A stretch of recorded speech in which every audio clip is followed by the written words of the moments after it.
I met my wife when I was 16 years old, but we got married when we were both 21 and had our daughter at 22.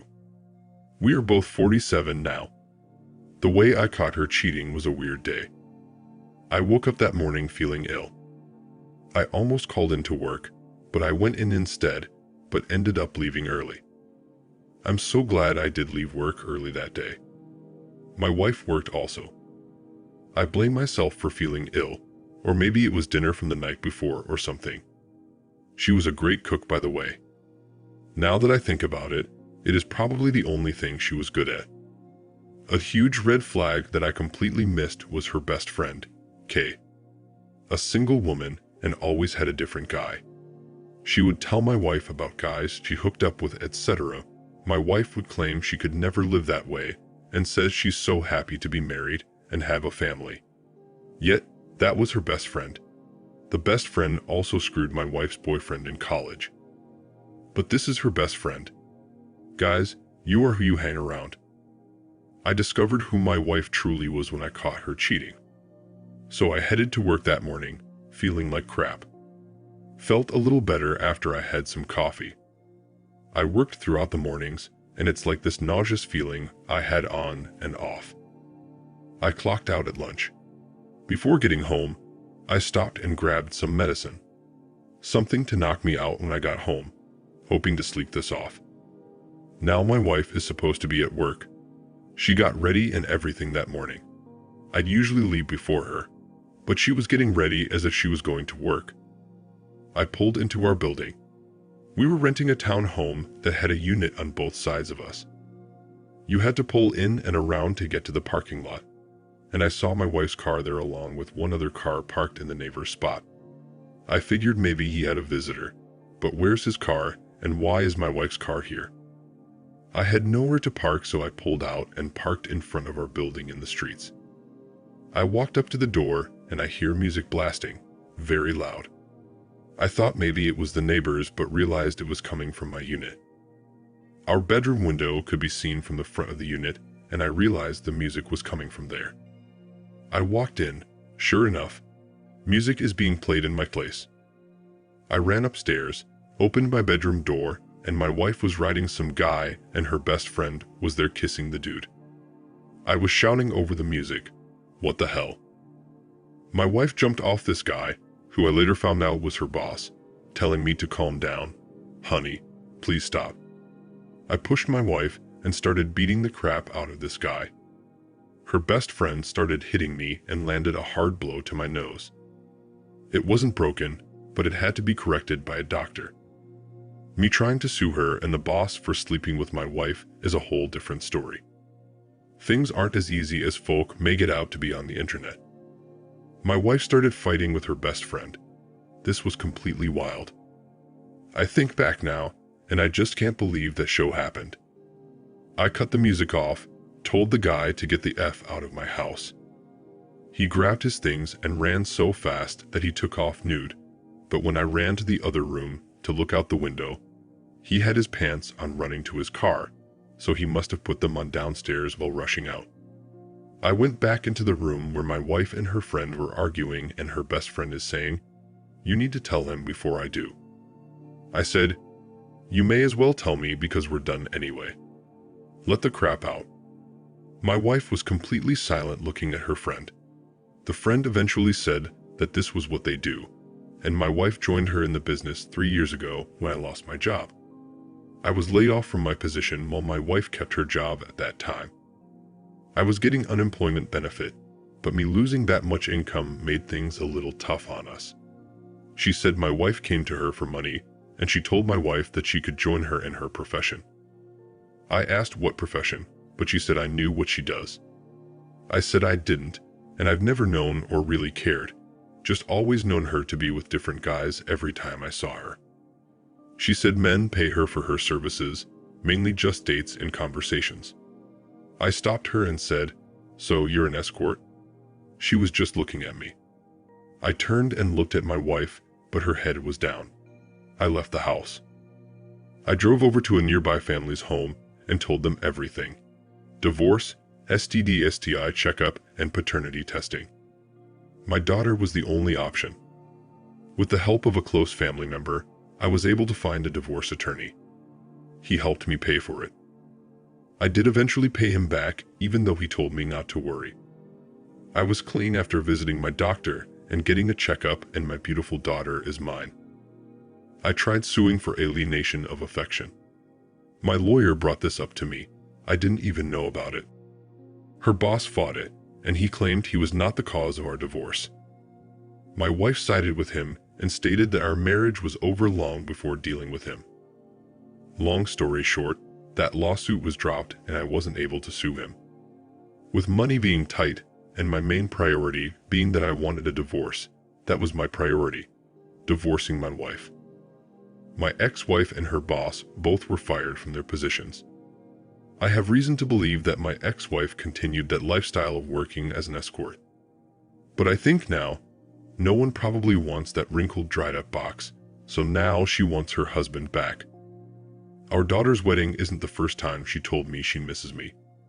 One time, we were all with my daughter planning some things, and my ex-wife brings up, "Oh my gosh, I remember our honeymoon. We went to a hotel and a concert, but it was so much fun." I avoid acknowledging what she said. She continued, "We used to be so happy, but stupid old me just had to ruin it."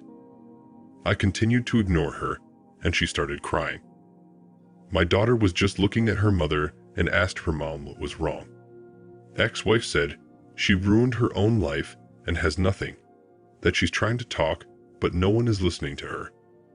She told my daughter to swear to her that she will do whatever it takes to keep her family together and not be like her.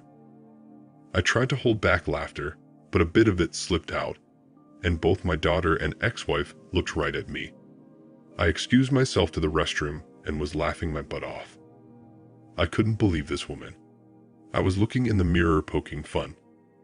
I headed back out to the front room and we finished the planning.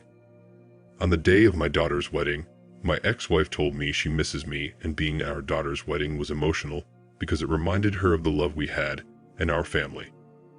She wishes she wouldn't have destroyed our family and hopes one day I can find it in my heart to forgive her. She tried crying on my shoulder. I pushed her off and said, "Hey, you're going to spoil my suit, woman," and headed back inside to celebrate my daughter's day. My daughter wanted to take pictures with the both of us. I did it for my baby. I just can't stand to be around this woman, and she couldn't help but end up wherever I was. I tried circling around speaking to folks, making sure everyone is okay. I turned around and she was standing right behind me. I said to her right there, "Do you mind?" She grabbed my shoulder and said, "Please hear me out, please." My daughter's cousins were just staring at us. I know they were embarrassed by their aunt.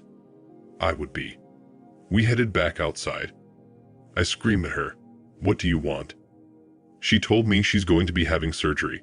Something about her lady parts and a cyst, but she's going to be okay. That she just felt alone. She asked if I could find it in my heart to care for her the week she will be home from the surgery, as our daughter will be traveling abroad that month. I told her I was so sorry to hear that she had to go through this and hoped it all worked out, but me caring for her was absolutely not possible. She started crying and grabbed me again, but I gently pulled away. She said, "Wait, so you won't be here for someone you were in love with, the mother of your daughter?" I said, "No." I asked her about Kay, her best friend, and she told me how she was in a psychiatric hospital. Said she started doing drugs and got a hold of some bad stuff and messed up her brain. She apparently has all kinds of issues now, and even tried offing her own family member when they tried to care for her. I said, "Oh," turned around and went back inside. My ex-wife left right after that. I saw her speaking to my daughter before walking out and wiping tears from her face. You think that was the last I heard from her? Nope. She even convinced my daughter that I was a horrible person for not helping her the week of her surgery. My daughter cursed me out and cried because she thought she'd have to cancel her trip and lose all the money she's already spent on it. I'm not taking care of that woman ever. She should pay for the extra care from a professional nurse or something. She's not my responsibility. I'm not at all surprised by my ex-wife's best friend, Kay, with the whole drug thing. I remember saying to my ex-wife once before that I think that woman was on something, and I meant it. She had this hyper attitude. She was jittery sometimes, but my ex-wife used to always tell me that's just how she was, and she's always been that way. No, I think she's always probably done some type of drug, but indeed she just ended up taking something that was laced or something. When my daughter called me, she was crying, saying I was being a little too harsh to her mother, that she understood what her mom did to me, but I should be there for her, and it's only right. I told her no, that that's not going to happen, and I wasn't going to take care of her mom. She has family. Someone else needs to take care of her, and it wasn't my responsibility. I told her I want nothing to do with her mom. I explained this to her, but she just couldn't seem to understand it. My daughter never canceled her trip. She went on her trip, and my ex-wife did try one last time to get me to help her, and it came with tears. I got a call from her sister's number. Spoke to her sister briefly, and her sister said, "I'm calling you because my sister, your ex-wife, wanted to speak with you." I said, "No. I know what this is about, and I don't want to hear it." Her sister proceeded to tell me that no one was able to help her, and that the surgery must be done at that time, and she needed help. She even offered to pay me to do it, but I said no, there's not enough money in this world to get me to help. Told her to please stop calling me. My ex-wife jumped on the phone and asked if I could please stop being such a D and do what I'm supposed to do. I pulled the phone away from my face and just stared at it. What I'm supposed to do? She has to be kidding me. I put the phone back to my ear and asked what she's talking about. She said, "Yes, we're divorced, but you still married me. We were once in love, and that love does not just go away. How can I still have all this love for you and you not have it for me? You love your daughter, but you don't love me. It doesn't make any sense." I replied with, "Good luck with your surgery," and I hung up and I blocked her sister's number. I proceeded to block every single family member of hers in my phone because I did not want people texting me or calling me, begging me to come take care of her. She's not my responsibility. If she would have never screwed me over, and if she was still my wife, then of course I would climb mountains barefoot for her. But the fact that she screwed me over, possibly put my health at risk, and ruined my family, you're telling me I'm supposed to help you? It's my duty as an ex-husband. That's a thing. Really? If there's any ex-husband out there and you're going out of your way to help your ex-wife who wronged you, something is seriously wrong with you and you need help. You should be in a psychiatric hospital along with her best friend, Cade, because that doesn't make any sense to me. I have not heard from my ex-wife. I have no idea how that surgery went. Honestly, I don't care. I don't want something bad to happen to her, but hopefully the surgery goes well, and hopefully everything goes well. I'm not that type of person, but you're not going to get me to come take care of you, get you back on your feet, just so you can spit in my face again. Thank you for watching. Like, comment, and subscribe if you enjoyed the video. Until next time, I'll see you again. Take care.